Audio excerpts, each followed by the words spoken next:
Welcome to the Regular Joe's podcast. I'm Dave Pisani. I'm Barry Kay. And I'm Todd Pleasant. Wear a mask, people. That's all I'm saying. Heroes wear masks. Spider-Man. Think about it. Yeah. Okay. The heroes wear masks, right. This episode, I think if you listened to last week, we talked about it. We're going to talk about another movie from 1980 called Saturn 3. You know what we need to do? We won't do it on this one, but it's so funny. That year has got a lot. After we talk about this movie, I have a couple other suggestions, but there's a lot in that year. We should just go through the list. Do the 40th anniversary retrospective? Yeah, there's a lot. There is a lot that year. The Shining. When I was looking up the budget for this one and the box office, I was actually pulled the box office or the budget rather, for like 5 or 6 other movies that came out that year as a comparison. We'll get into that when we get into the movie. I did that too. I did do that as well. But interesting year for movies. There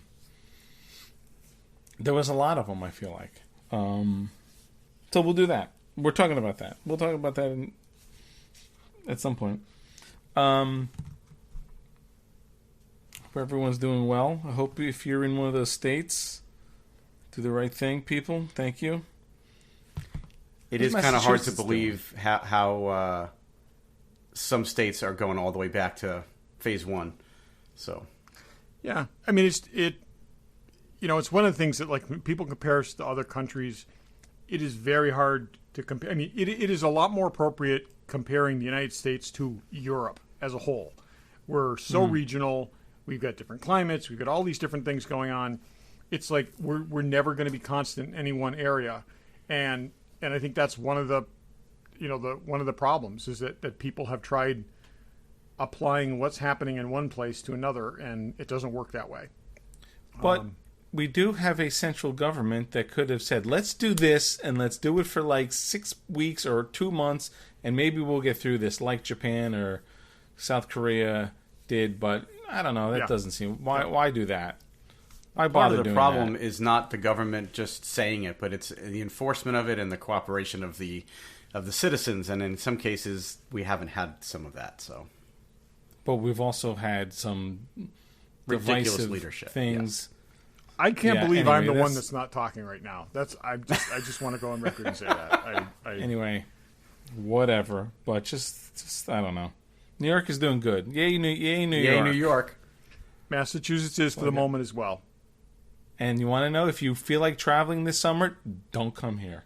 We don't want you. Go to Disney World. Can you believe Disney World is open? I am, as we all, I am a huge fan of Disney World, as I think we all are in one form or another.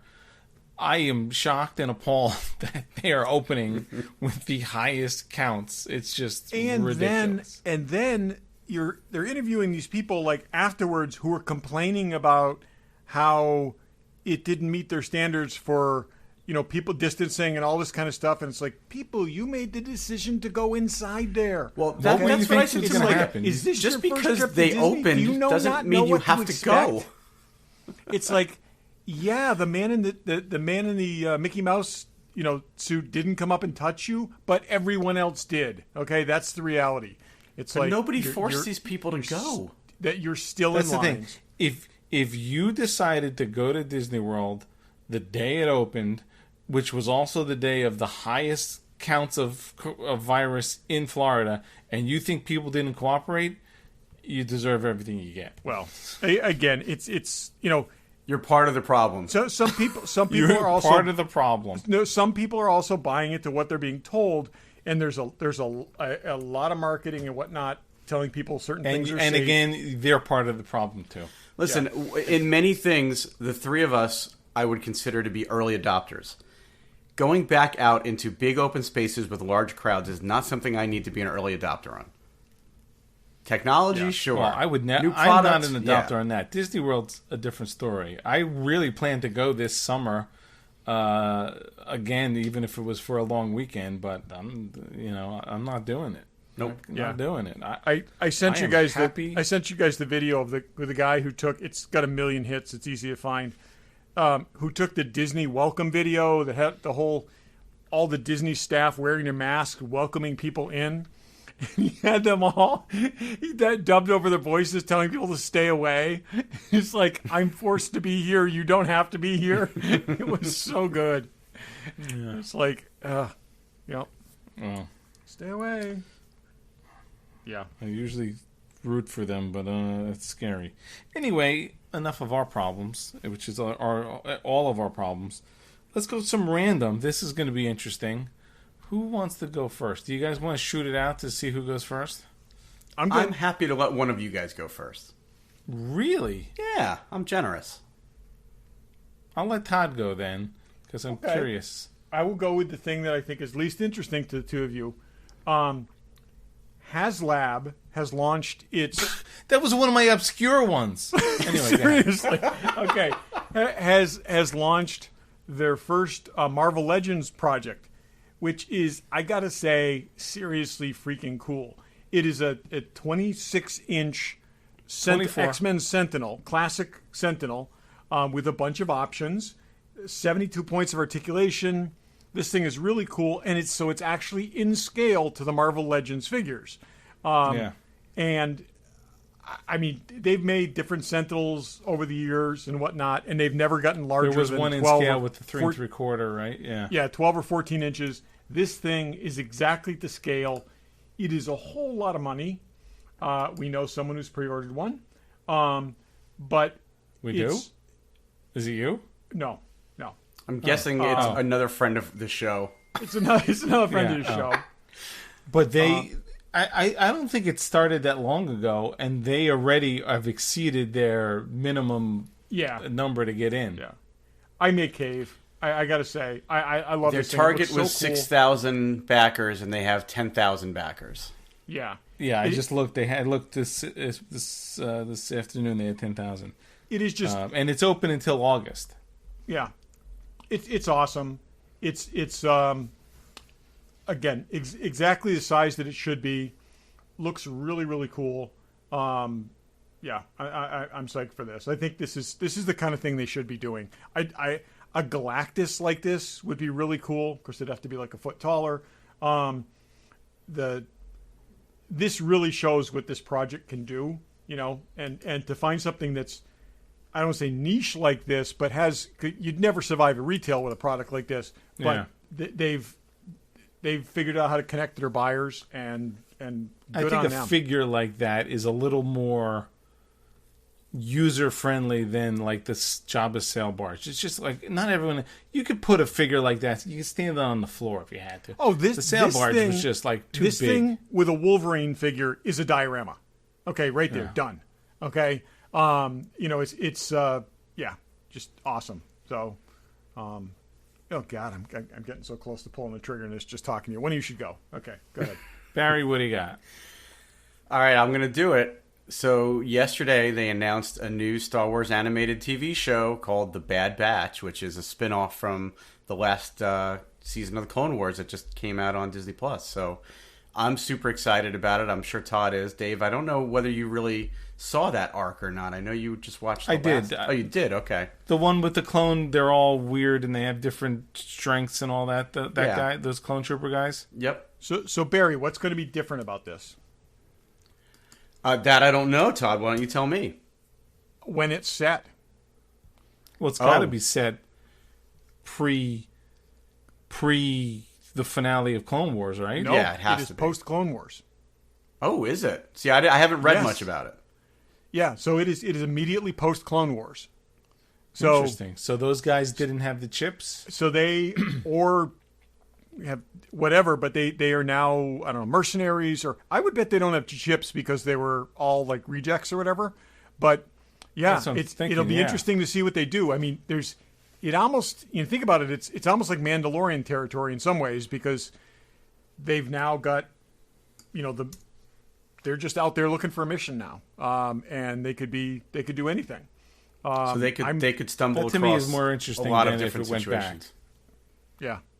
Yeah. I was glad to read that. My first question was, oh God, please don't revisit. I like how they closed that chapter out. Yeah.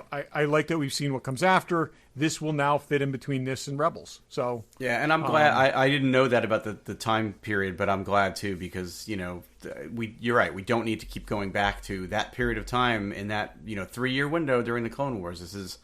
It's good. It'll be good to go past that, and I'm actually curious about that is more animation interesting, style, yeah. and is it going to look like Clone Wars and feel like that, or is it just those characters? And it's not coming out till I'm guessing end of 2021. They said 2021, but it's got to be late in the year. Yep. Yeah. Is Filoni doing it? Yeah, executive producing the series. Good.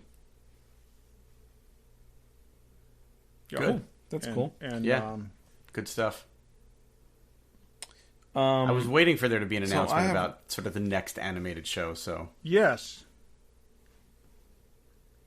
yeah. in a post Clone War era, they will take on daring mercenary missions as they struggle to stay afloat and find a new purpose. So good. That's from the press release. So, yeah. Speaking of spin-offs, so HBO Max will have a Gotham City, I guess Gotham Police Department based story. Executive produced, I guess, by Matt Reeves, who's doing the new Batman. Yes. Yep. So that's interesting, and that's they've not done they've not really tied series into the movies at all, really, right? They've not. So that's interesting. So I listened to an interview with Greg Rucka, who's the guy that actually created that comic. Created Gotham Central. Yeah, Gotham Central. Gotham Central, yeah. And, they were talking to him a little bit about what he's not involved, but he was talking about what he thought it could be. And, he was saying if it is that show, then I'd love to watch it. But he's not involved. But, he said that it's what the Gotham show on Fox should or could have been, except that as soon as the Fox executives bought the show, they realized, wait a minute, we're not going to have Batman? Like, they weren't okay with not having Batman as the central character. Yeah, they just shoehorned Bruce Wayne in everywhere they could.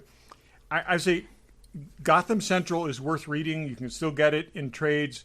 It's really good. It is a police procedural set in Gotham City. Greg Rucka wrote it. It's brilliant. So basically, imagine what it's like working in Gotham City, cleaning up after supervillains and Batman and all this. Batman never appears in this comic. It's like they show up with all these beat up guys and they have to put shit together, and then these guys have to get released because there is no evidence of the crime they did because Batman interrupted it. It was an interesting. It's more he's a nuisance more than he's a help. Well, and then, the way Greg Rucka described it in this interview, he said, "Imagine trying to be a good cop in Gotham City." He said, "It's like it's not an easy town to be a good, like, above board cop in." There's one issue where just the guys are just basically sitting around a bar telling stories and like talking about dead cops. Okay. And halfway through the story, I realized that each of the cops who had died in the stories, they've been periphery characters in a Batman story. So Mr. Freeze had killed this guy, and it was like the Penguin had killed this guy, and it was, but these were their friends that were having to deal with it because they were just expendable characters. It's like I said, it's a very interesting spin. I hope they stay as close to the Rucka path as possible because that was really good. The interesting thing that he said was, if it is a tie-in.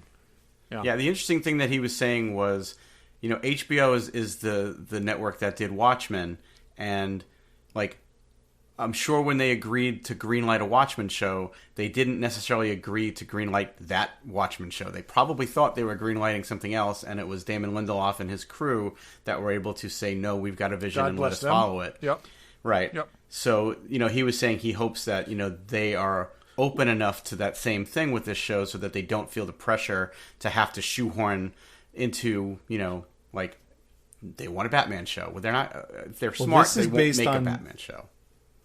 This guy's Matt Reeves deal. So I guess he's a hot property at Warner now. And I'm hoping, until we see otherwise, treat him that way. If you seed in all the C-list actors that you put in the background scenes of the Batman movie, and you just use those people in both, you've got an instant connection. You use the same station house, whatever. Commissioner Gordon there, J.K. Simmons, is that him? No. Now he's from Westworld. God, I'm blanking on his name. Anyways, you can use, he does TV too. I thought he was. So, yeah. I mean, there's so many they could do it in a very smart way and tie it all together Yeah. without it being too much Batman-y. Well, I don't know anything about. We'll have to wait to see the Batman. Matt Reeves is a disciple of, one of our heroes. So hopefully he'll do the right thing. Yeah. yep. Hopefully JJ taught him well. He directed some Felicities, so and he did Cloverfield. So he's a JJ guy. Yes, exactly. Till this guy does something wrong, I'm trusting him. Yep. Good. Okay. Jeffrey Any other? Wright, God, who played Bernard? Jeffrey Wright. I got stuck on that name. Oh, So that's anyways, right. That's right. He'll be Commissioner Gordon, and like I said, he does as much TV as he does movies, so they could have him. So you think he could be in both? Is Commissioner Gordon in the comic? Yes. Yeah. So Interesting. He's also the other thing they did in the comic, which was interesting, is they weren't the day shift. Okay, so it's like a lot of the regular characters kind of drifted through, like the known, like Renee Montoya and Harvey Bullock and people like this that you were used to from the Batman comics, kind of drifted through in the background. But this was an entire other shift. It was very much lower decks, but it was good. I was just thinking that. Yeah. So real All quick, right, any other- a quick hit. So Stargirl apparently is already renewed for a second season. Are you guys still watching the first season? I've only watched the first 2 episodes. I have not seen beyond the first episode, but I've got them all recorded. And when I start watching TV again, I'll go back and catch up. Okay. I have them. I haven't abandoned it the way I've abandoned Snowpiercer. I just finished But Snowpiercer it's- today. The just finale aired this past Sunday. I finished it. Did you? even worth it? Okay, is it worth going back? It's okay. There's not a lot on right now, so it's okay. They finally let Jennifer I Connelly feel put her like I'm hair not down in the last watching 2 anything. episodes. That was good. I feel like I'm not watching anything either, except Agents of S.H.I.E.L.D., which I got to say, I'm now treating Agents of S.H.I.E.L.D. which is bizarre, like I'm watching Savoring the last moments of it. like I'm watching The Expanse or something. I will only watch it on the big Savoring it? TV, and I sit down and I don't have my iPad out when I'm watching it, and I actually watch the whole thing. And it's like, but it's the only weekly TV show I care about right now. I haven't seen the last one, so don't say anything.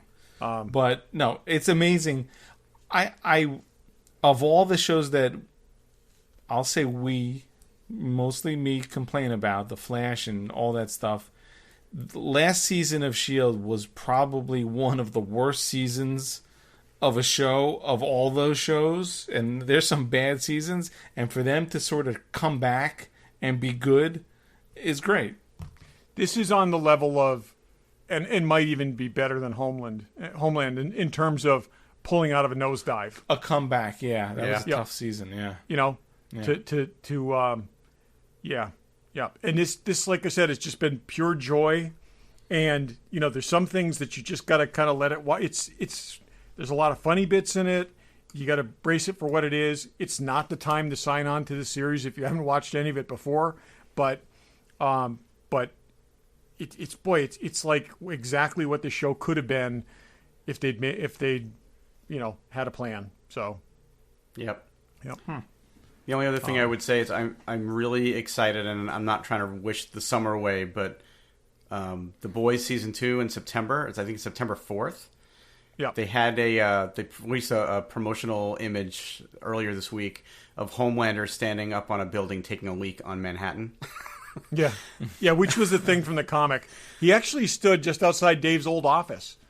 Yeah, Probably. He stood on one of the Eagles, and There's a lot of cool stuff that goes on. And we were watching one Marvel show, and like Pam's like, everything good happens right in that neighborhood. No, it was Spider-Man Far From Home. Yeah. It literally swings right past my window. Yeah. And I'm like, I don't get to see any of that. And A, we're not there anymore, and B, I'm never going back to Manhattan. yep. So, But that was that was a classic moment in the comics, walking out onto the top of the Eagle and just letting it fly. I think that the headline under the image was just because you piss on it doesn't mean you own it or something like that. Yeah. It's pretty funny. Right. Hey, so or doesn't make it you yours. guys- I think that's what it was. one of you said you saw The Old Guard. I saw it. Yeah. Did you see it yet, Barry? Well, I love that comic. Not yet. I'm planning on it though. Okay. Watch it for good. next week, and let's squeeze it in there. I'm going to read the comic between now and next week. It's only like 6 issues. I just found out 5 or 6 issues, and it's Greg Rucka, and maybe we should all do that. But it's only, like I said, it's only 5 issues. But I was very pleased with it. I would we won't do talk that if about it you more wanted- than that. So Tell me where to go. I think it fits in the sweet spot between a theatrical movie and a TV series, and I'd be interested to see what you think, Barry. I think I will didn't go need those too big. comics available to me before Friday because I'm going to be I will. away for the I will. weekend, and I'll, Well, I'm saying, I will bring them in with terms me. of, I think it, like I said, they didn't go try to spin it like a blockbuster, but it was a good watch. So I think you'll enjoy it. Okay. Of the, I am planning on rewatching The Boys, by the way, before the second season because I feel like I need to brush up on it. It's been a while. Yeah, the last episode at the very least. So. Yeah, for sure. Yeah, My there's last been thing, those- and I guess I did have a last Go thing, ahead. is Dave. I'm sure you saw this. Robert Salen, the producer of Star Trek II: The Wrath of Khan, is doing yeah. interviews and saying he's developing a new Star Trek feature film project. So am I. Yeah, cares me about too. And he's Yeah, in talks is with it with the Paramount blessing about of it. He says Paramount? it's unlike anything that's ever been done with the franchise before. So That could be a bad thing. it will be part of the Okay, canon. Quentin Tarantino. And Okay, everybody else. Okay, Yep. Discovery. Yeah. So, anyways, Yeah, but that's going deep. For you know who's not disappointing and thinking they're better than they are because they are awesome is Fanboy Collectibles. Fanboy Collectibles. Delusional is the word I was looking for. Let me do that again. You know who's not disappointing and delusional? Fanboy Collectibles. absolutely. This week is a Wonder Woman Kotobukiya. There's a Yoda, Baby Yoda Pop eating a frog. Can't beat that. There's Hot Toys and Sideshow and There's a statues Blitzway and- Jimi Hendrix 1/6 scale action figure that I may have to order. It's There's that too. amazingly detailed. Look at the pictures. It's incredible. So And I will say on some of the Hot Toys stuff, it's been a little slow. There was kind of a bottleneck for a while, but some of the first quarter 2020 stuff that was promised is now starting to come out. There'll be another one. There's stuff in stock. Another one on the Check it out. website In tomorrow. stock. Because I talked to Troy today, and it's yeah, I have a stuff in the feeling pipeline. I'm going to be spending a lot of money on stuff I pre-ordered a year and a half Yeah, ago. let's It's all just going to say, be coming in. Barry, the pre-order, the pre-order curse is going to fall upon our door very soon. Yeah. Yep. It's okay. I'll take it. Hot Toys Looking does forward the to right it. thing. So check them all out. I think the store's open, but give them a call. Check them out online. Yep. Fanboycollectibles.com. Tell them the Regular Joe sent you. Okay. How did we come up with Saturn 3? Barry, you I was mentioned asking it, that right? myself about an hour into that Well, film. I mentioned it a couple weeks ago. Because you mentioned I it a came couple across weeks ago. it on And then some I weird s- streaming channel. You mentioned it, and then I saw somebody else post about it on Facebook, and then I realized this is the second time somebody's mentioned this movie, and I don't think I've ever seen it. So then I looked it up to see what it was, and I said, no, I definitely know I've never seen this. Todd had been saying that maybe we should all, periodically watch a movie that maybe one of us hadn't seen or whatever. So Right. that was Yep. how I said to you guys, hey, I've never seen this. Why don't we take this one on as one of those things? So, and then Brian, And when it's Brian Mix was 1980 on, also. Brian mentioned there was a podcast that he had just listened to that kind of broke the movie down. So it was kind of a confluence of all those things together that brought us to this wonderful movie. And Now, before we go further with that, it's if you have ever seen Saturn 3, or you have any interest in Saturn 3, or you want to know more about John Barry, who was seminally involved with the original Star Wars, the Industry podcast, the episode The Other John Barry, is very good. It's extremely well produced, and it's far better than the movie. Yeah, it's season 3, episode 3 of the podcast. So it's called The and Industry. I would definitely, like I said, I would check that out. It's they deserve a plug. He does a really good job with it. Yeah. And there was a lot to learn there. And John Barry is a person that people should know more of. He demonstrates early in, he's massively eclipsed by the John Barry, the composer, also Oscar winner, who did like the James Bond theme and other things like that. But this John Barry is earned his place in history and is worth knowing about. Now, he was a production designer, right? Is that Yep. it was set designer, production designer.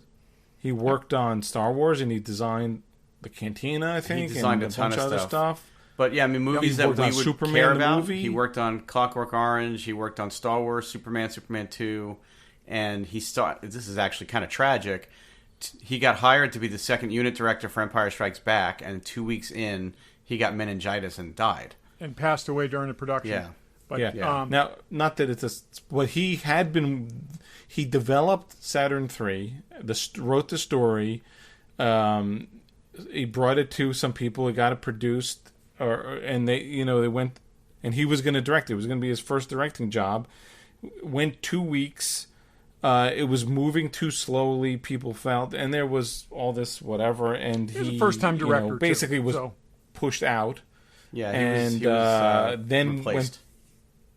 Replaced with the producer. What was that guy's name? Stanley Donen, who produced great sci-fi hits like "Singing in the Rain." Yeah, I was going to say that the man Lucky made musicals. So yeah, it's it. But then he went after he was pushed out from Saturn III, went to work on Empire Strikes Back for 2 weeks, and then literally died from rare meningitis. I tell you, if you Google John Barry and Star Wars, you will find a gajillion pictures of him and George Lucas, and some really interesting pictures, and in production and stuff. And he was one of the people that George Lucas gave a lot of credit to, and likewise gave a lot of credit to George Lucas. George Lucas, you remember, left the Oscars that year without an Oscar, while many of the production people got Oscars. And he, in his speech, which is in this podcast, very implicitly, talked about George Lucas and how he was he really was the visionary there and responsible for everything, despite the lack of recognition. And like it appears these two men had huge mutual respect for each other. Mm-hmm. And I think because of his early passing, his influence in Star Wars isn't as recognized as it should be. Yeah. We know names like Ralph McQuarrie and people like this that we associate with those early things. He probably could have gone on to direct something later on. I mean, because I think to bring him in as a second unit director when he was a production designer, I mean, it shows his breadth of talent. Yeah. So it's a shame what happened, and it's really a shame what happened to him on this movie. Whether it would have been better or not or whatever, we'll get into that. But Todd, had you seen this movie? Oh yeah, I saw this movie. Okay, I think I said the other day in a text, I saw this movie on HBO when HBO came out of a box that you plugged into your TV. Okay? Mm-hmm. When it was a little standalone black box that sat on top of your TV, way back in the day. And so that was late 80s maybe? Maybe No. It was in my parents' house. So I probably saw it in 82. Than that. Yeah. 81, 82, somewhere around there. And I saw it in the theater. You did? I remember I was a huge Farrah Fawcett fan. As we know. When I was a teenager. And my dad took me, I think we went on like a Tuesday night, and it was us and maybe 3 other people in the theater. Yeah. And that was the entire gross of the film and its theatrical release. Those 4 people. Well, you know what it was for me? I was 13 when this came out, so I wasn't going to R-rated movies. That's probably how I missed it, because this is an R-rated sci-fi movie.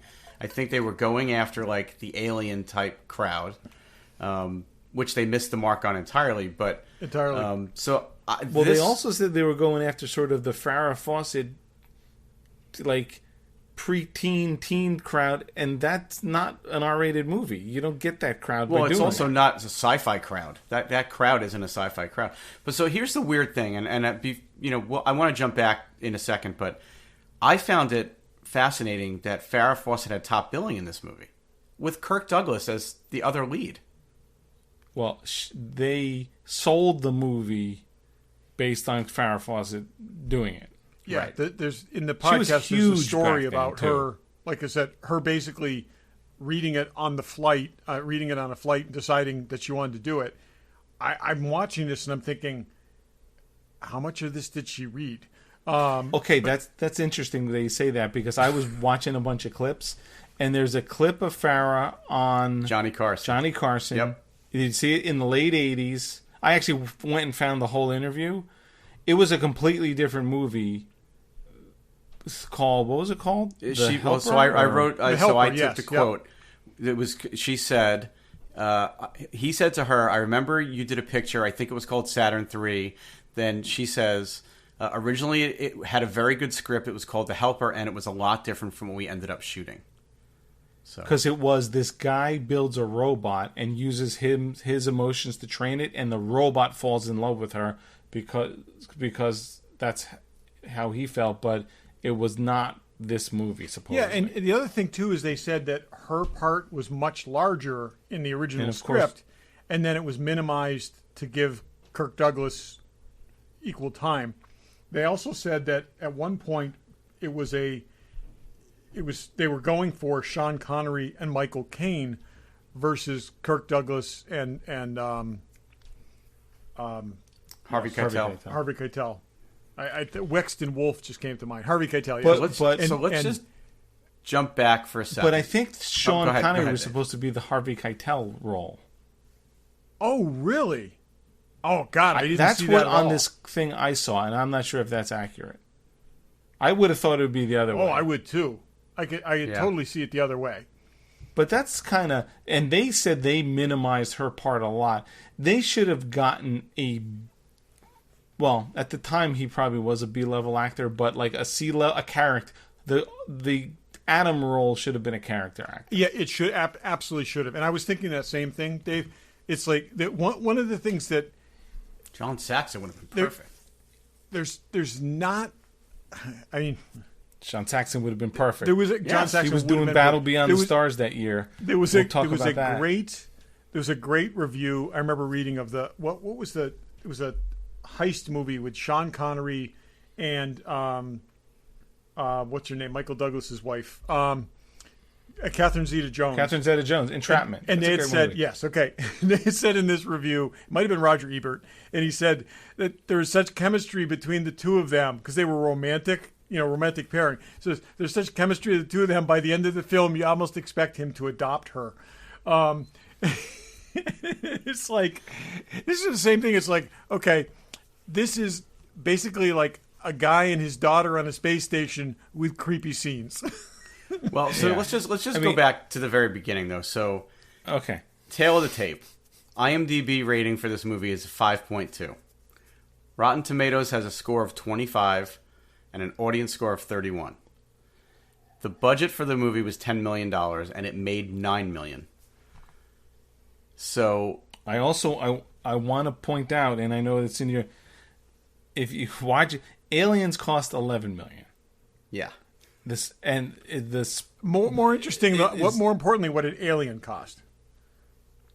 No, I meant Alien. Oh, okay. So Alien. Okay. The year before, Alien cost... And it's a fair comparison because... So this movie, Saturn 3, these were some of the largest sets ever built for a movie produced in England. And the largest sets ever produced. 200 feet of corridor. Yes. Or something. And it took 79 craftsmen 4 months to build the massive interior set. I got that off of... Did you listen to that weird... YouTube thing? No, I got these off. These were IMDb facts I pulled. There was a guy who has a YouTube channel that gave all that info. Anyway, but other movies that were produced in 1980, these were their budgets, and some of these are much higher. But so Empire Strikes Back, $19 million, compared to the $10 million for this movie. Xanadu, one of Dave's favorite movies with Olivia Newton-John, $20 million budget. That was a 1980 movie also. $20 million budget for Xanadu. That's ridiculous. Yes, Let's do that movie next week. Flash Gordon, we talked about this, $35 million budget. Superman 2, $54 million budget. That's ridiculous. For 1980. Okay, you're going the wrong way is what your problem is. Yes. Let me give you a couple of things I wrote down. Go the other way. Battle Beyond the Stars came out in 1980, and I think we got to watch that because it's another... Yeah. It cost $1 million. Yes. Yep. And I guarantee I have not seen that since 1980 in the drive-in, and I would imagine the effects are no worse or better than It's like these. mostly shot in a rock quarry, right? Isn't it? I don't remember. The great John Saxon is in it. The effects in Saturn 3, the space effects, the ship effects, all of that are horrible. They're horrific. Absolutely. So this is horrible. now. I'm just going to say, I advanced the theory a few weeks ago when we saw Flash Gordon that they were going for like a retro style on the special effects. If that's true in that, they were doing exactly the same thing here because they looked weren't. so flat They weren't. and so out of date. No. I think it was. I don't think this was a style somebody was achieving. I think somebody looked at this and thought this was good. No, let me tell you Flash my Gordon personal... was a stylized look. This was just horrific effects. But it was also Now here's what I would inconsistent. say, Todd. Here's what I would say. Before the ships took off, like that whole sequence in the beginning when he was loading, they spent a lot of money on the costumes. They spent a lot of money on the sets, the ships, all of the hardware, all the props. It was the actual visual effects that were bad. The rest of it, Exactly. horrible. But also like that inconsistent. interior set of that space station, even, and we'll get to the robot. Even the robot, I mean, they spent money on this thing, but That the robot actual, cost $1 million. Right. yeah, Yeah. $1 million, 10% of the movie's budget, and it didn't work. And it's the reason why the one guy got fired and why the movie didn't work. it's a part of the reason why the movie didn't work. It's not. You can't entirely blame it on the robot. No, you can't. You blame it on the script. She said they were rewriting the script on a daily basis. Well, so Okay, the effects so were a let's problem. just say The when- script was a when problem. The grand plot point involves pushing the robot into a pit full of water. Okay, when that's what you build towards. Okay, I thought it was icy water or some kind Again, of it was chemical. icy Again. water, but this is basically something from a B or sea level Tarzan movie from the 1930s. Oh, okay, yeah. and it's like that's your critical plot point. You know, it's like it's plot resolution. But we can't I not mean- address one of the elephants in the room, that Kirk Douglas was 62 years old and Farrah Great. Fawcett was 32 years old, and they were Yeah. meant to be a couple, and they No, were but meant to that's- almost have like a Logan and Jessica type relationship from Logan's Run. I but- think it was supposed to be this sort of old guy, young girl thing. It was so Oh creepy. yeah, and then exactly, and then the younger guy, who had he been less creepy, okay, He would have got her. Yeah, he was totally could creepy. He could have got her, particularly when he in the. So we The also dialogue, Barry though. forwarded us some deleted scenes. Did you watch the deleted scenes? Yeah. Okay. That was great. I love the. I really wish in the 80s, as part of my pickup line, I offered women a pill that would make them forget having sex with me afterwards. But isn't one of I'll the give first you a- things you Harvey can give you a- Keitel? I'll give you a block it pill you won't even remember. Oh my I can't God. believe they didn't put the other scene where she's in that weird outfit. I know. Yeah. But that Dude, first again- scene, one of the first lines of dialogue Harvey Keitel says to her is, "Give me your body," or what? It's some weird. No, I want to use your body. You have a beautiful body. Let me You have a use it. Beautiful body. I want to use it. I mean, the dialogue was awful Yeah. for most of the movie. There is nothing. Okay. And Okay, it's there's one almost other nothing point good but about this before movie. one other point. Harvey Keitel didn't even deliver that line. Well, They basically- dubbed him. They Yeah. dubbed him with Roy Dotrice, who, a wonderful actor, passed away last year. Great reader. Okay, he's read many audiobooks that I've listened to, including the whole Game of Thrones, most of the Game of Thrones series. Fantastic voice. Did not match up with Harvey Keitel in any way, shape, or form. I can't stand these sort of whatever era, probably 50s to the 90s English productions that dubbed everything. Yeah. I just don't get that. They even did Yeah. that with a lot of the Bond movies. Yeah, those were and it was better done though. Part of it was an easy go-to when you didn't have access to the actor, but part of it I think was also. I bet there was a payment thing in there too. I bet they didn't. No. Dave's talking about just the fact that when even main characters dubbing their own lines. they dubbed their own voices, they said they had no sound mixing. Oh yeah, no, I on-set agree. Sound Yes, mixing yeah, that is capability. just that's I how don't it was get done that at all. But I will say, it's also very common in British productions to overdub Yeah, different actors. I hate and that. part It's of that, so phony. part of that I had read was a payment thing. Whereas like after the actor's paid from X time to Y time, and if you don't want to pay the actor, you don't want to negotiate a new contract, you just hire somebody else. But it just made no record on the. First of all, this whole thing is on a soundstage. You can't, as was Flash Gordon, you can't record proper dialogue. That's nonsense. I know. So I just have a fundamental question, and I know the plot doesn't make a lot of sense, but in the opening scenes of the movie, Benson, played by Harvey Keitel, kills the actual captain who was supposed to go on this mission. Yeah. Why? Why did he kill him? Because he's a psychopath. so that he could go on the mission. Right, but they didn't set any of that up. It all happens awfully quick without any explanation. He had been. No, they explained it. He had been scrubbed for psychological reasons. So he's basically being kicked out of the program. So then he kills this guy and takes his place. It's a little thin, but it's at least a reason. Yeah, I must have missed that.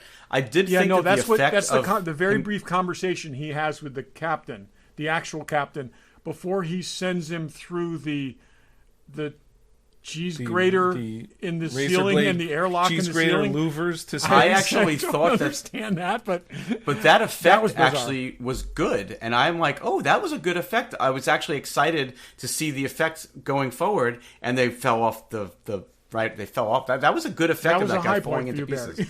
It was a high point. Yeah, should have stopped right there. So then another thing that I part. thought was like Hector is a horrible name for a science fiction murdering robot. Like, so I looked it up to see why they named him Hector. Do you guys know this part? Well, he was a mythological being. This is the Trojan horse.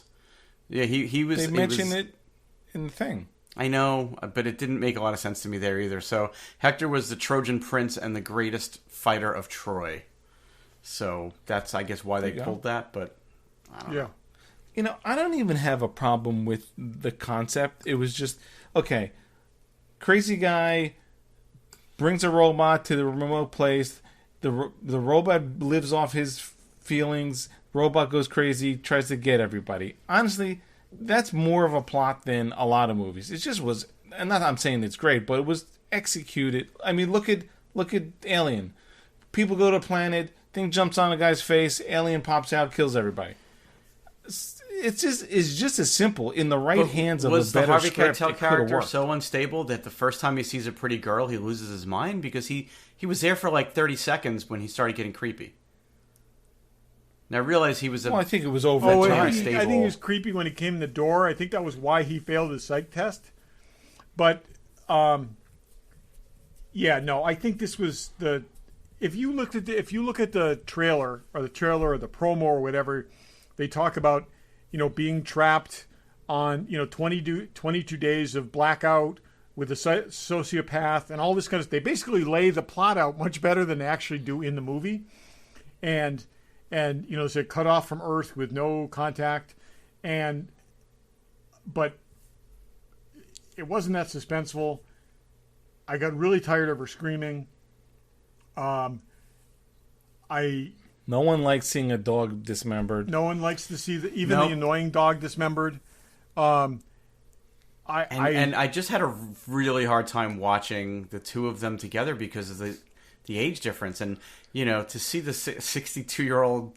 Look, we're all a lot closer to 60 than 30, but to see Kirk Douglas's naked ass and him pulling at her. That's first of all, I don't know which is more disturbing, him naked or him in those velour jumpsuits with the waist all the way up like some dude. It's like you couldn't have designed something that fit him a little bit better. It was 1980, but when I saw the scene of him fighting Harvey Keitel, I know we're jumping all over the place, but we're saving you people. So, and he's naked. It flashed me back to seeing that movie, like, why on earth is he naked in this? And Kirk Douglas insisted that he be naked in that scene. Okay. For what? To what end? Okay. Also, what's with pulling his hair? Like, I know. It's like you wouldn't try to grab him by the arm.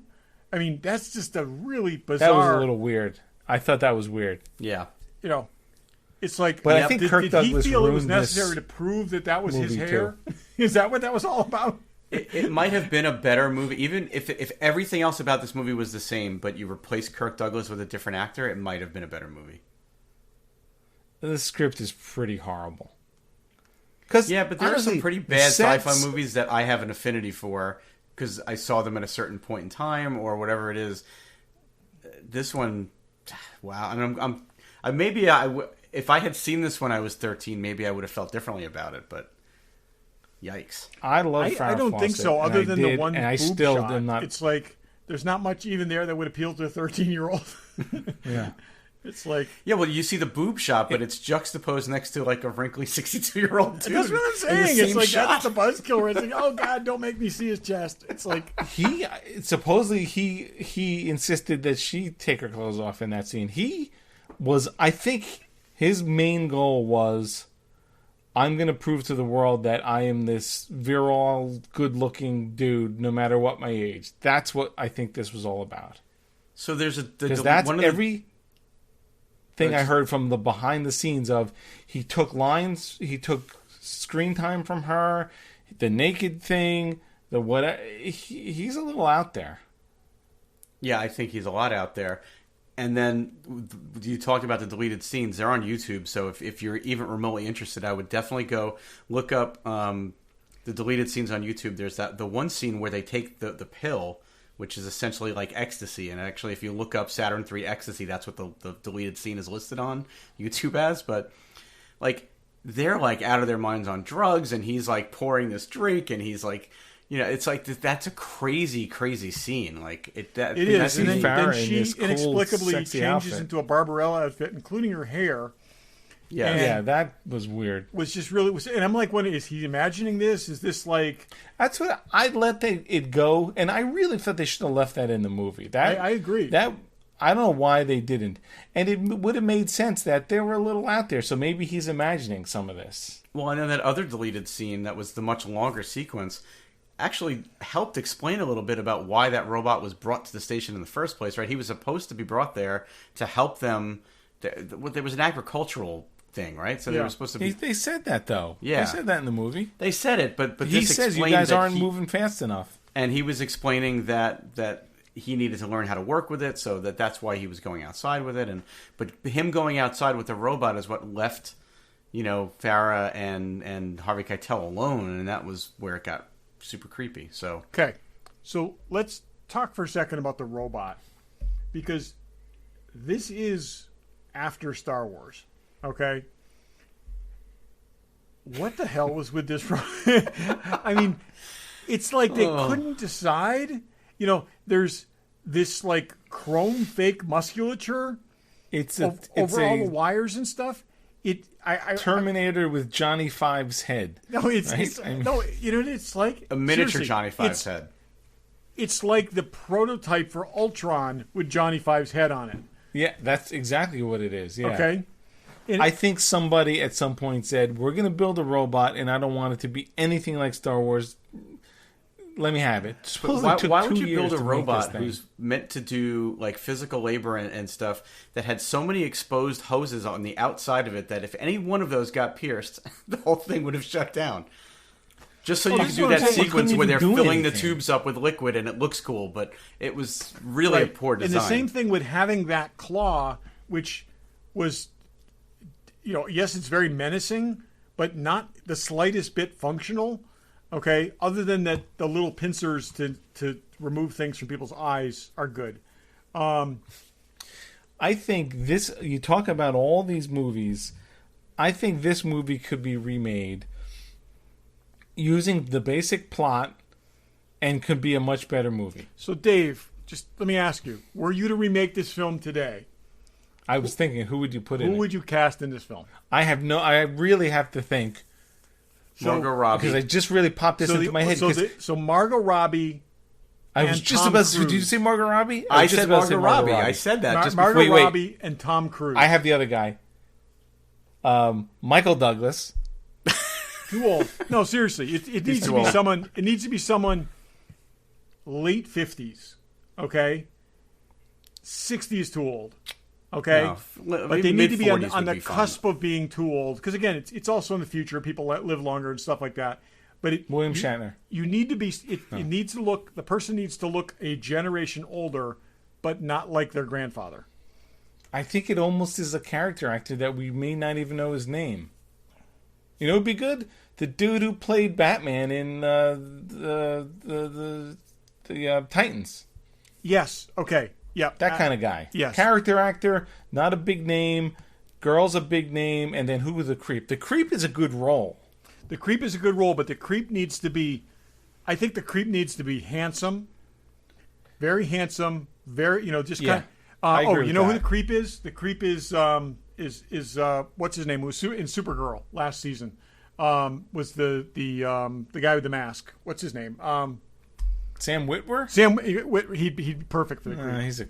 He's a creep in real life. That's what I'm saying. I know. He's got Dave that hates look. this guy, but you know who could play the Kirk Douglas role? Johnny Depp. No. What? No. Johnny Depp could play He that. can't even handle Amber Heard, and you're having him deal with Margot Robbie? Yeah. No, I think it's got to be older It's got to be actor. somebody that's. It's got to be somebody that looks like they were attractive when they were younger. It's got to look like somebody like your kind of fading pretty boy thing. That's what it's got to look like. It's got to look like. I'm sure we could, if we do a little research, we can come up with this. Yeah. Johnny Depp Johnny Depp looks younger than he is, and it's got to be a B-level actor. Not that I like Johnny Depp, but I like a character actor. You know who's on the edge of this is Randy Quaid. Randy The Quaid. guy from Vacation? Are you crazy? He should Shitters totally broke Randy Quaid. You can totally do that. You're out of your mind. I think Randy Randy Quaid is in his Quaid. 60s now.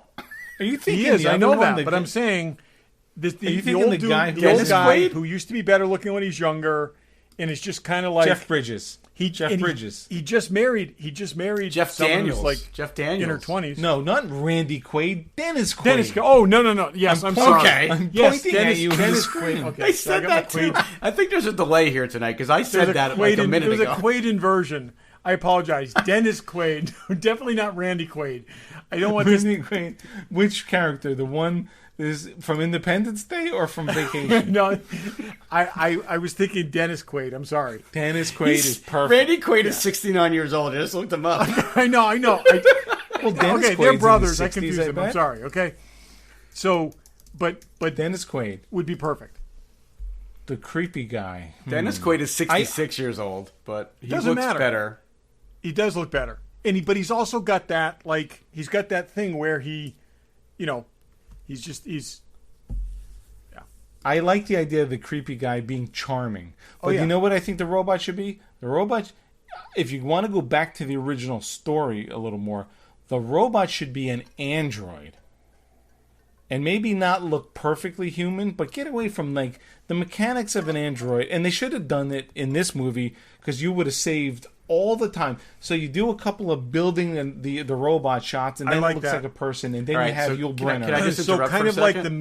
a male version of Ava from and then you got that Frankenstein. right. That exactly. was part of this Ex story Machina. too. A little and bit then, of a Frankenstein. And the robot ends up being more human than the creator. All right, so just to jump in for and a maybe second. the robot's only what? All right, so Dennis Quaid might actually be better than you think because Dennis Quaid, who is 66, and this is an article from last year, was engaged to a University of Texas PhD student who was 26. He married Yeah, her they just 2 got weeks married, ago. I think. He Okay, married so her yeah, 2 weeks ago. so That's so why I was it's saying life. that. Yes, It's life, art imitating life. exactly. Although, what if you made the dude? What if you made the Harvey Keitel character, instead of some real charming guy, some kind of nerdy, awkward dude, and he builds a robot, an android, that takes on more charming personality, and then the robot goes crazy. So let me ask you this. Why doesn't he just build, like, a hot female robot? And then he wouldn't have to kill people and go to another Exactly, he planet. wouldn't have to kill people. That's not what this story's about. The one thing I will say is no matter what version of this movie we make, the one scene that has to stay is where the robot takes the guy's face and puts it on top of his little head. It's on top of his head. So I remember being freaked out about that. I in also the think theaters. one of the things they missed in this film was it should have been implicit that the new arrival guy was there to replace the old dude. Okay? And so the question being whether he's leaving, he's being rotated out. So the question is, does she stay with him and depart with him? Or does she stay with the new guy? Okay? I like that. And that creates And then the tension robot goes there crazy, kills because, everyone as so she this leaves. guy is his replacement in at least one sense, but the question is whether, she goes with the house. But it's, Well, and Michael Douglas's character should have felt a little bit more threatened by this guy, and he never did because the guy was just so creepy.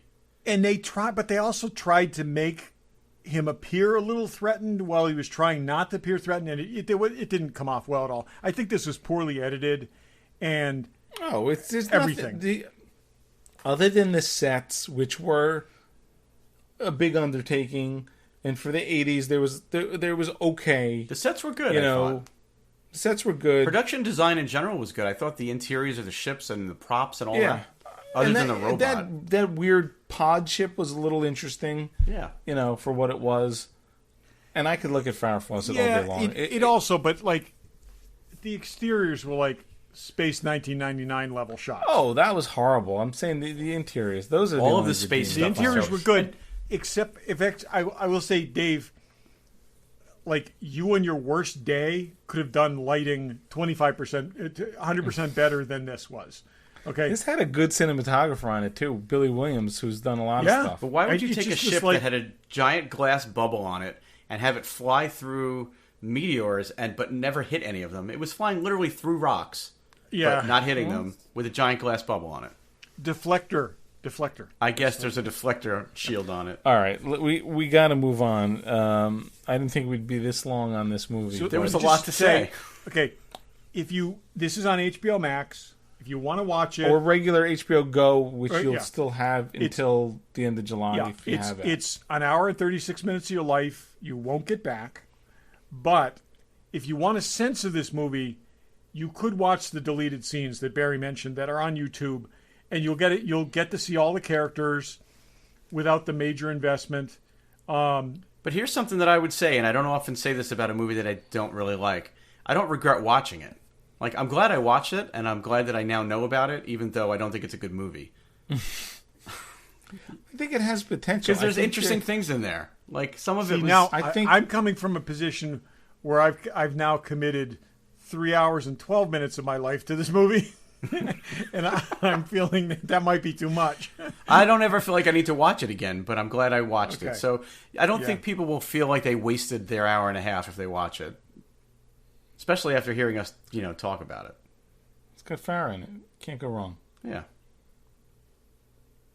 All right, let's give it a number. Oh. All right, so this is just a 1 out of 10, 1 being the worst, 10 being the best, right? No. Yeah. Yeah. Always is. No, the other way. Well, 10 you- being the best, 1 being the worst. Yeah, you usually try to get us to create a scale. I don't think we have time for that. Let's just No, say, put it this way: science fiction plus or movies minus. as a whole. Okay, don't have to say what they are, but think of the worst science fiction movie you've seen and the best. Where does this fit in that? I don't know if there's anything much worse than this. Oh, I think there's several movies worse than this. I just say I'll give this a 2. I would give this a 2. So, I give it a 4. 4. Well, 5 give is it a 3. 5 is I you want to see really more. like that or quick watch- boob shot. Yeah. I know, right? There was enough I little give it redeeming a things 3 But honestly, for me, if Margot Kidder played the Farrah Fawcett role, it's a 1. Yeah. Oh yeah. I'm shallow like that. Farrah It's a freaking made train it wreck. watchable. Kirk Douglas was disturbing to look at every time he was on the screen. And I kind of like, I mean, I don't have a problem with an older dude the way Barry does, but it was just, everything about him was just weird. It wasn't weird. that I And have a will problem say with this older about- dudes. I'll It's say that he this was about- weird. He's a weird older dude. That was the problem. All those clothes that he was very much looking for people to say, "Hey, look, I can run. Hey, look at me naked. Hey, I'm with this younger girl." Was definitely going through a 3/4 life crisis. Do you know what I Well, read on knowing those him, it wasn't. Those IMDb facts? One of the things that they said, and I'm assuming it's true, that he liked the wardrobe so much that he took it with him when they finished filming. Hers? No, his. I know, right? He liked those The velour scary outfits. thing is, he lived another 37 years after Yes, this he movie. did. Yes, he did. And he watched it That like wasn't once a even week. his, like, I was making a joke that he had a 3/4 life crisis. That wasn't even he was 12 years later till his 3/4 of his life. That's how Yeah. crazy that is. Okay. The Just- man has made some. The man has made some really good movies in his lifetime. This was not one of them. And justifying my 4, I think it's because it's a train wreck and it's a fun train wreck. Like to watch the train wreck. I think that's why I boy. said I I don't know don't if I feel could like I say that. wasted my time. I'm not sure I could say it was a fun train wreck. I think it's a legit train wreck, but yeah, All right. it was That's an Saturn interesting 3, people. exercise. Yeah. So, yeah. Okay. Believe it or not, we're at an hour and 2 minutes. So why don't we skip the Star Trek thing for till next week? You Is wanna that hold more for than next 5 week? minutes? I mean, honestly, I don't know how much I even have to say about it other than that. there's That's a what new I'm saying. What's, And then there's what's in the box. oh, I forgot about that. Okay, good. And then I'm fine either way. We don't have to be short. I don't care. It's only 10 o'clock. We can go another 15 minutes. That's fine, but I don't Okay. care if people listen to this Yeah. or not. Okay, so let's go lower decks first, and then we'll do what's in the Okay. box.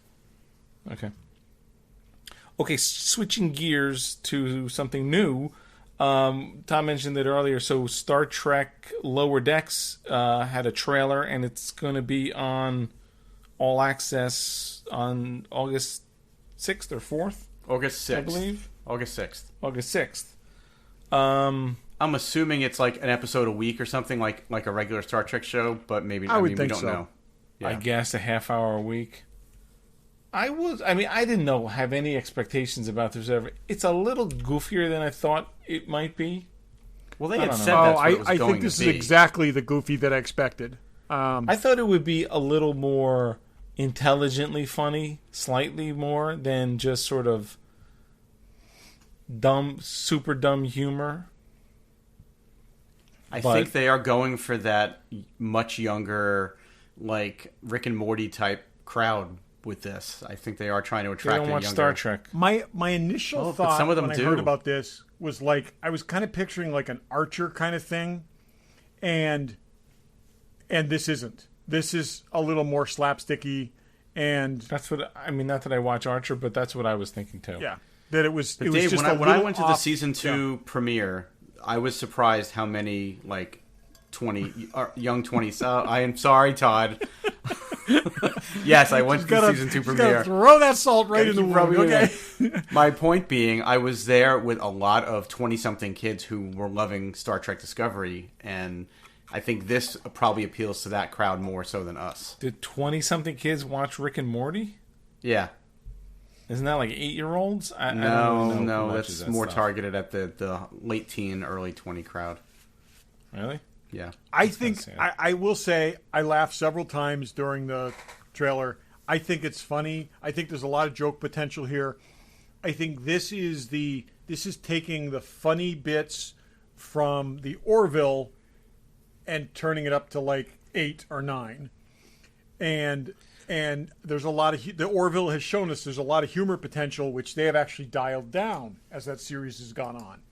So I thought it could be just there's a lot of ways you could be funny. Like, you could make a red shirt joke every single week and still not be slapsticky, you know? Yeah. And a holodeck.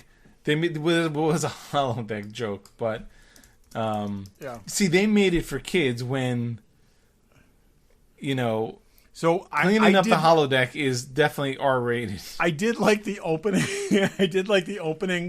Where the guy's doing the captain's log, and then somebody walks in, and he's actually trying to doing do a captain's log. Are you pretending to do a captain's log? I thought that was great. Oh, we'll see. You know what it reminds me of, because they were making a show like this for Star Wars just before the sale to Disney, and they had, I think, 60 episodes of it done, and Seth Green was the executive producer. It was called Star Wars Detours, and it was all this kind of like really over-the-top comedy, and when Disney bought them, they shelved the whole thing, and it's never seen the light of day. But they had 60 finished episodes. Filmed? Oh, they were cartoons. Not just written? No. Complete. 60 Really? complete episodes. Those will get out someday. I've been waiting, because they had shown trailers of it, and there had been clips released, and I mean, it was like ridiculous how much of it was done, and they just shelved the whole thing. Barry, did you ever read? Oh, I'm sorry. 39 produced episodes, not 60. I'm looking at Wikipedia. Did you ever read any of the Tag and Bink stories from the Dark Horse? Yeah. Yep. So I always kind of thought that had like cartoon potential, and that this seems a little like that. With just kind of serious stuff going on in the foreground and then goofy stuff in the background.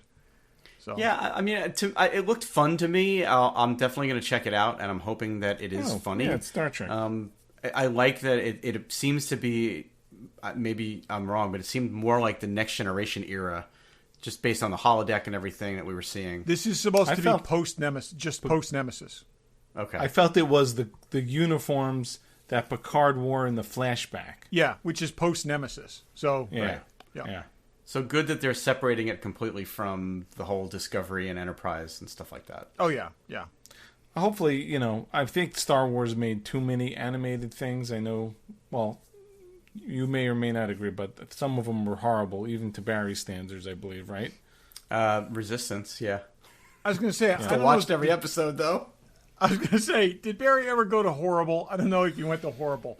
I've been watching Jedi Temple Challenge. Isn't there even something for little kids where they're like little South Park looking characters? Oh yeah, that was another one? Was like a web series. I didn't watch, but okay, there you go. I'm saying there's too many. Let's not go crazy with a million Star Trek animated things. Yeah, and again, anyway, I think this could be interesting. One of the interesting things that I read about this was the chief medical officer on this ship that they're on. Did you read this, Dave? Is the same cat species as the cat officer from the animated series. Lieutenant. Yeah. Somebody. Right. And I guess she's a very nasty cat. Oh, really? Oh, that's too bad. So I'm kind of looking forward to name? that. I don't remember. Yep. Anyway, let's go what's in the box. Show you with the box. Who's in the box? What's in the box? What's in the box? Regular Joe's What's in the Box.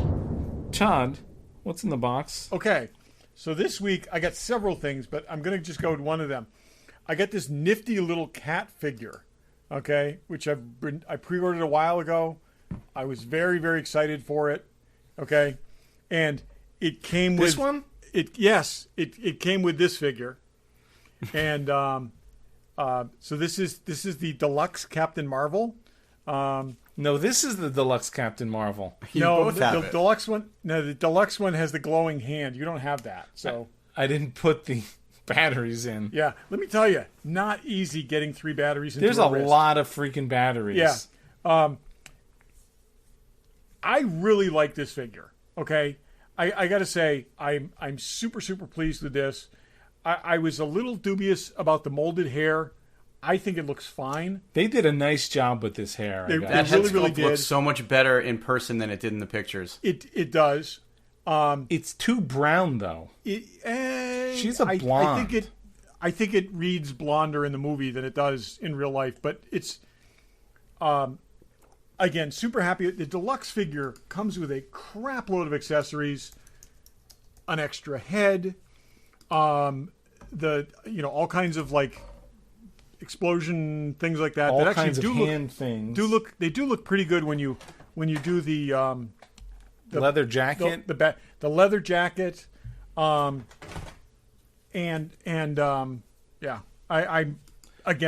face time sculpt for is this. really good. I really, excuse me, Dave. This is my what's in the box. Thank you. No, it's mine. This is the only thing I got. so Dave and I jointly. Her eyes sort of this. glow in the dark too. Yeah. Again, I think it's really well executed. Very, very good job. Don't expect to get a lot of posing out of this figure because this is. It's got the vinyl this like suit. Daredevil and the Iron Spider have a very, very tight costume. It's very accurate, but it's very tight. There's not a lot of give to this thing. Yeah, the torso is. Well, it is. The plate on the front is plastic. Yep. And you can pivot the waist, and I think you could pivot the waist a little bit and get a better looking position. I'm waiting for you to pose yours, and then you'll show me. And I'll send you some figure out good how to pictures. pose mine. But it's the ankles are very tight, and but it's it I doesn't like even it. stand up. There's not a huge difference in price between the regular and the deluxe. Yeah, they did a good job. Go for the deluxe, people. If you haven't bought one yet and you can find one somewhere, I will say I think Fanboy is sold out. No, I actually spoke to Troy today. He's got more coming in. So does he? Check Okay. back with 'Cause them. They're sold out at a lot of places, but I think he said he's got a follow-up shipment coming in. I haven't seen the non-deluxe. I mean, the light-up hands and stuff are cool, but you're never going to turn them on. So. You're never going to turn them on. The main thing with the deluxe is you get the cat and the jacket. Don't care so much about the jacket. The cat's very important. So And he's got a little tiny name tag that says Goose. Yep. Yeah. And I had not even seen that. Boy, that is awesome. It's a flirkin. So it's not a cat. It's a flirkin. No, but the head sculpt is good. The eyes, those shiny eyes, really make such a difference. Her expression is also really good. Just you holding it up to the camera there, it looks better than I thought it looked in the photos. Oh my God, yes. I got to say it is one of those. Your lighting is better than mine. Yeah. Yeah. It's one of the ones where they carried the head off perfectly, and yeah. So. I do think the pose may be one of those things on the hand. Maybe not that one of the other ones, but just not lit would be pretty cool. Oh yeah, it's the pose for this figure. I'll tell you, and I'll send you a picture of it later. Is hips rocked slightly to one side, so she got a slight lean, torso racked just a little bit, and with that fist, and yeah, she's pretty badass looking. Yeah, they did a nice job with the costume. They did a nice job all around. Yeah. I passed Again, on that I'm one. very, very pleased with it, and it's I a might good have to figure. track that one down. Where are the head batteries? Did you find In the those neck. yet? They're in the neck. Really? So, yeah. Does the neck come out? The head and the neck are two separate pieces. Yes. Yeah. Yep. This pops out. Okay, wait a minute. Yes, because this neck is attached to the other head, and this is the one that you use the. Yeah. So, yeah, you got to wiggle that neck piece out. Oh, the batteries are in that head. No, the batteries are in the thing that you'll see. Anyways. I'm not putting them in anyway, Okay. but Yeah. I may put one of the hand batteries in. Yeah. Yeah, but I mean, Barry, just so you can see,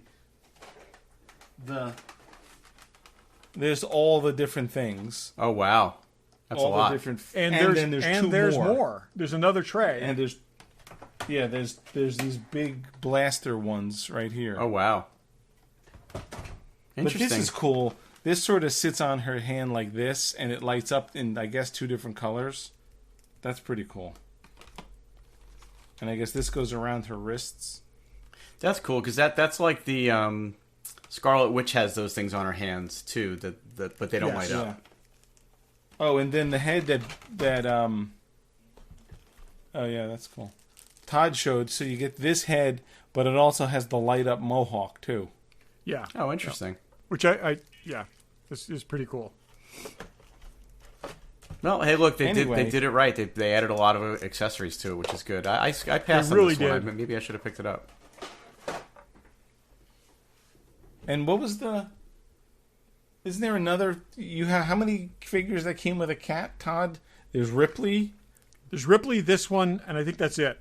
But Oh, I thought there was another one. no, if there is, I'll buy it though. I got to have the whole set.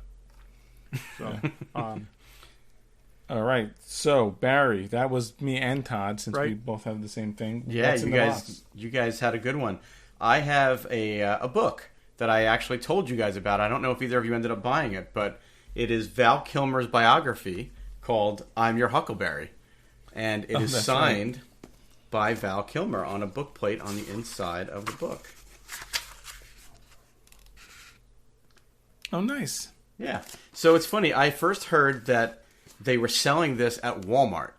Apparently, they shipped signed copies to Walmart, and they were like $20 or something like that at Walmart. I don't go to Walmart around my house. It was in the middle of COVID anyway. I wasn't going to Walmart. And then I found out that there was a online bookstore that focuses on signed celebrity books called Premier Collectibles. And I ordered it from them for like $30. So still a good deal. Though the cover price of the book is $27.99. So for a couple dollars more, I got a signed copy.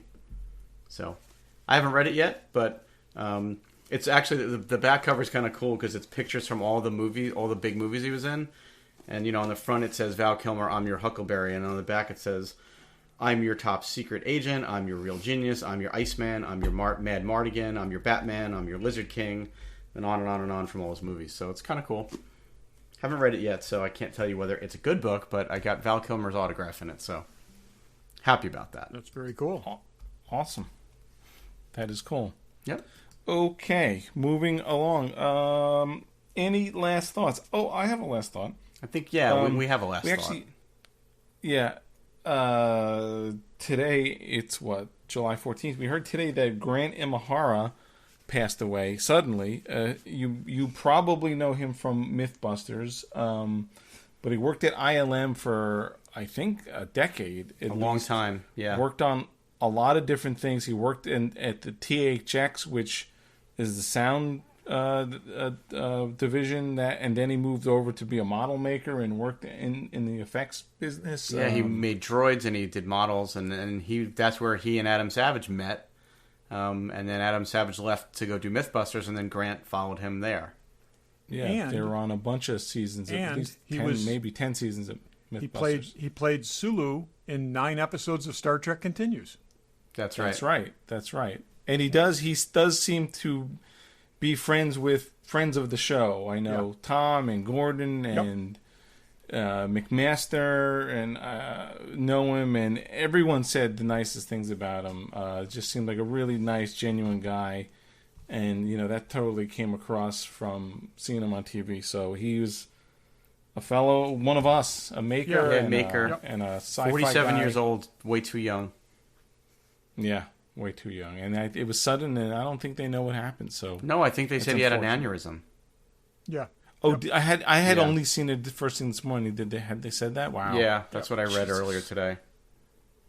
That's just crazy. I know, it makes Live you your think. life, people. Every moment is, important. Yeah. That's not my genie blinking. That's texts coming in from Todd mostly. Yeah. But yeah, rest in peace, Grant. A good dude and definitely one of us. Yep. And with that, thanks for listening. Thanks for listening. Thanks for listening.